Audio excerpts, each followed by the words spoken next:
Hello, welcome to part 2. So the exposure is done. It's the hardest part of my day, you could say, is done.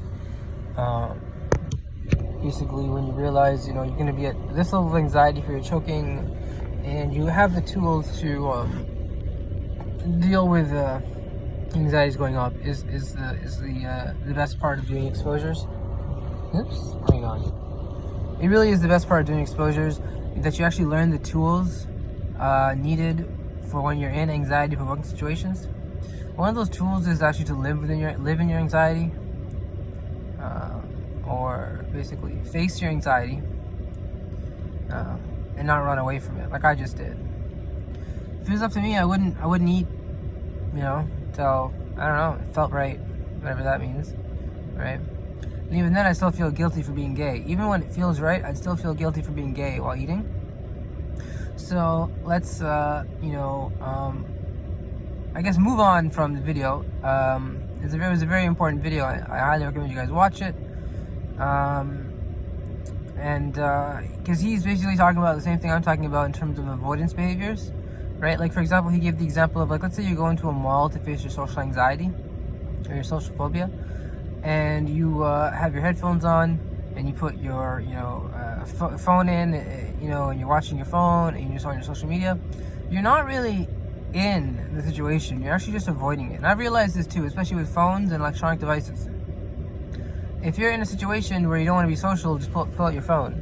No one will bother you, no one will do anything, and you'll just be away from the situation. I'm pretty sure some people just pretend to be on their phone just so they don't have to talk to the people. So you don't want to do that. It could be I consider it an avoidance behavior. I really do. I mean, he made the obviously right advisement to people like us that if we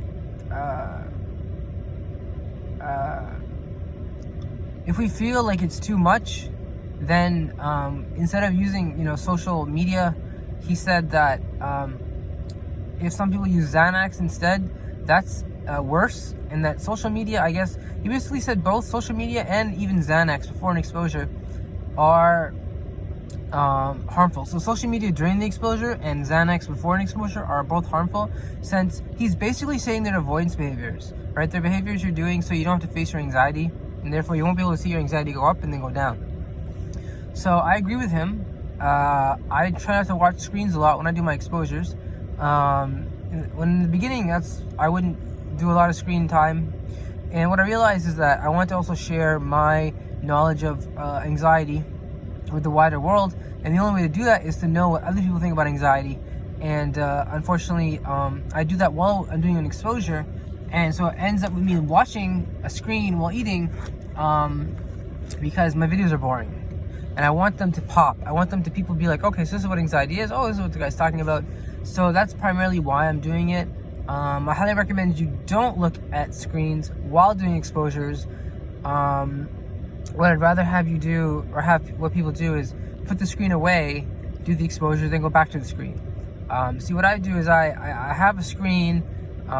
What I do is I kind of just learn from the screen. You know how when people eat, a lot of times they don't necessarily are learning. They're doing it because it's comfortable, because it strikes them that this is the time that I should be doing this.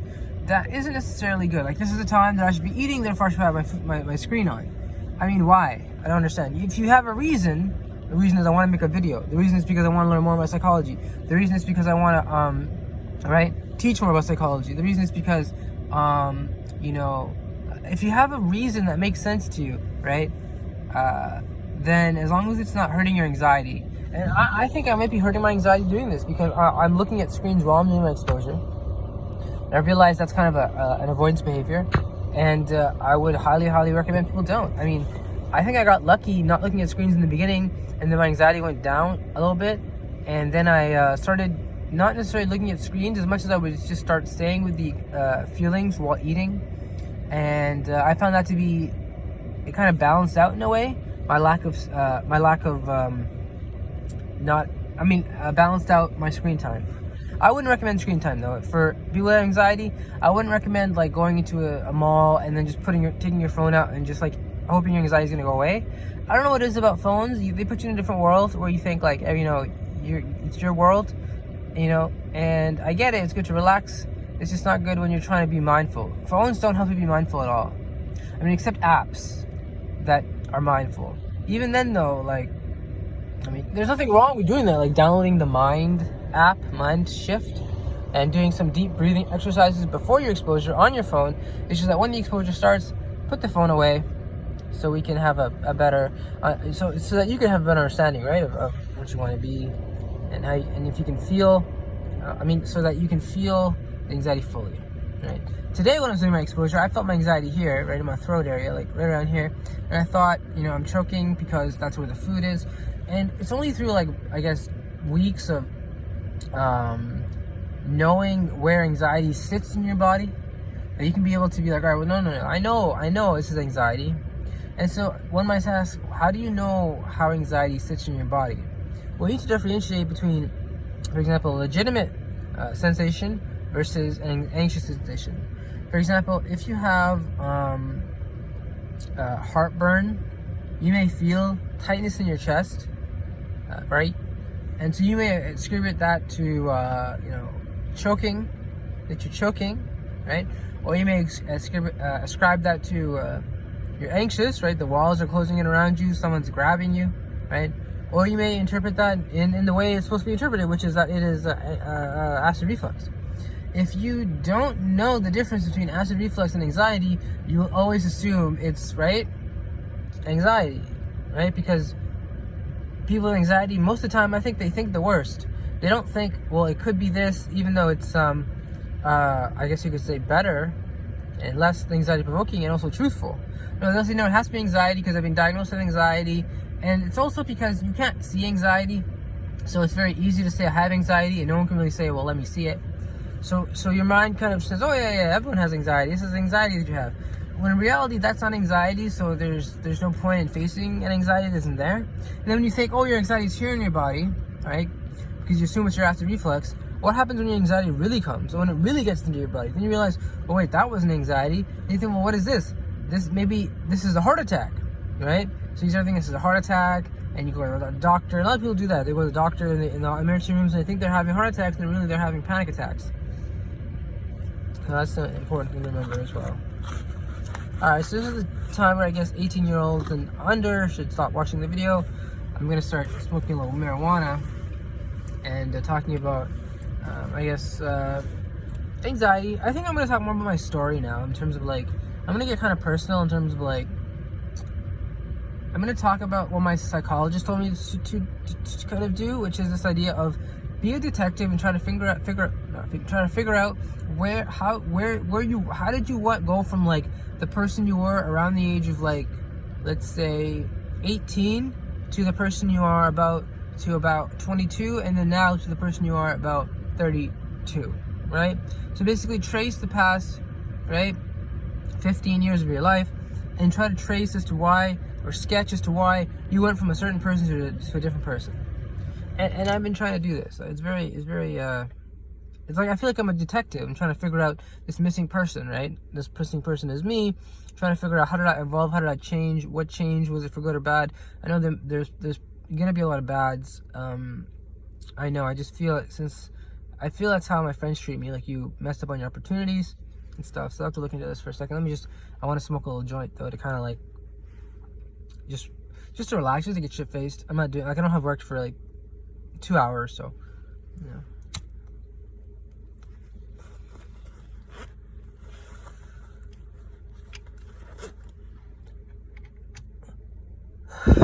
So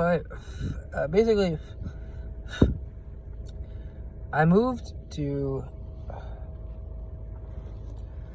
well, I moved around a lot. I moved to guess where I live now. By now I mean the Greater Toronto area.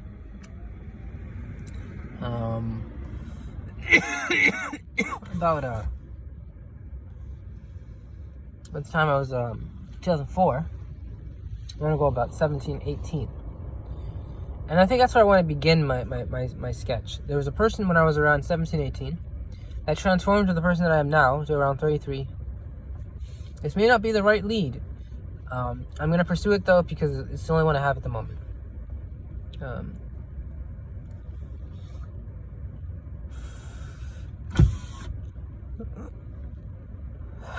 when we moved here, we didn't know anybody, right?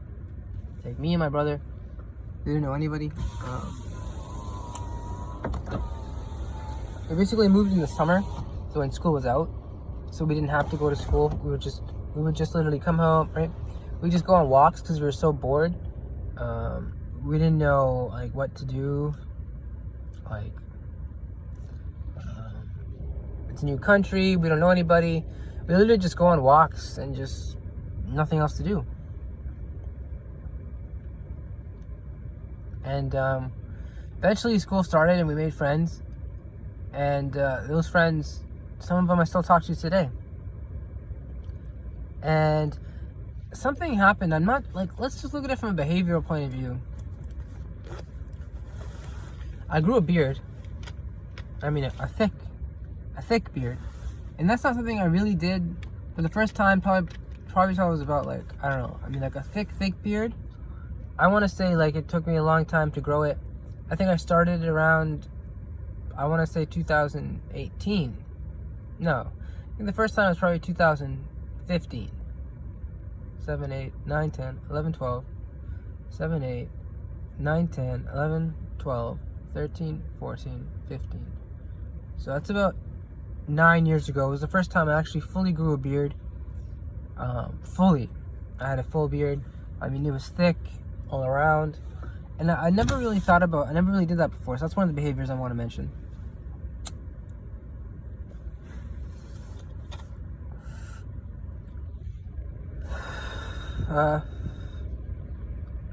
See here.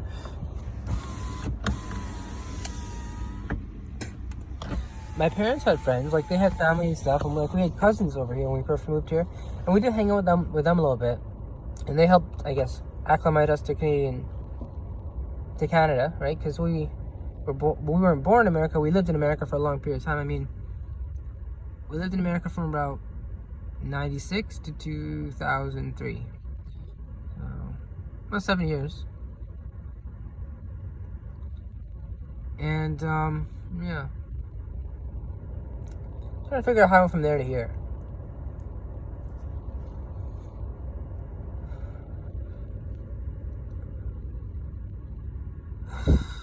There was economic changes, obviously. Like, I got a job.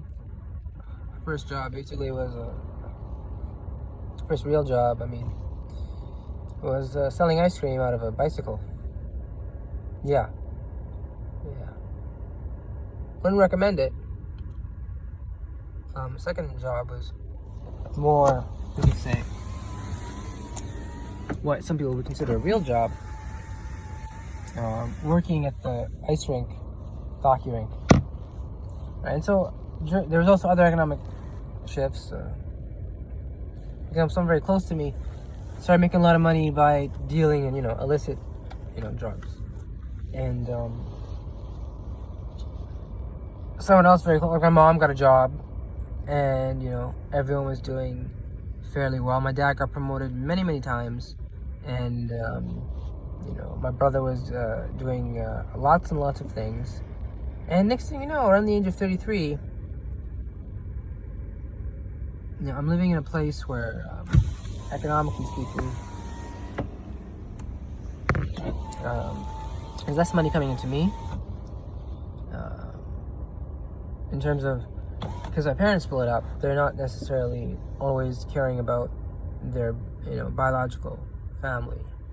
And I don't mean to say that that's something bad or good. I'm saying it's a change I'm observing. It is disappointing, actually, to me. And it's hard. It's hard to deal with that. They go from a 4-person family to now we have 2 distinct families. And so that's kind of what behavioral and sort of economic and behavioral kind of changes that happened in the past 15 years of my life. What they actually did in terms of contributing to who I am now, I'm not entirely sure. I don't know, for example, my conversion to Islam prompted definitely an increase in my prayers and the growing of the beard. I also believe perhaps my depression prevented me from leaving the house, which logically did prevent me from working. So, of a different job I did have, basically at my dad's place, it did prevent me from working there. So, So that's where everything is right now.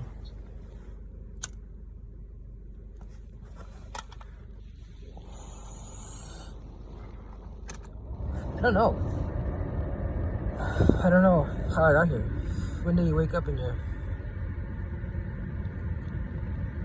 33 and you're like, whoa, you know, how'd that happen?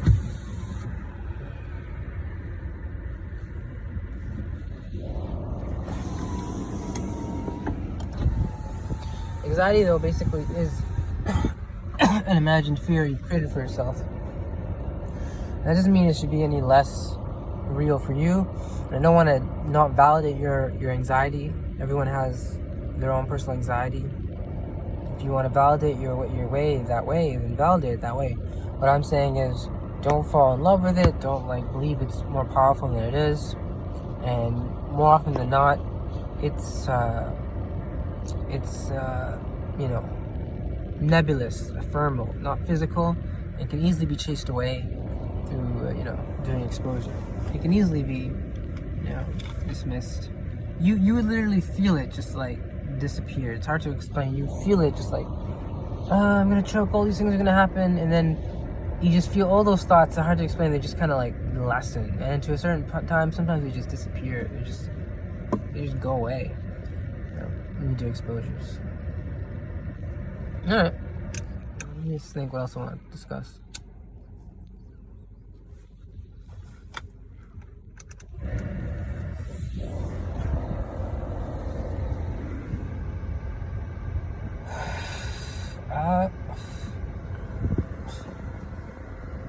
I think we'll discuss anything else. We'll end it here. With my 5, stay to a 5. Yeah, remember guys, stay with it. New videos every day. Except Saturday.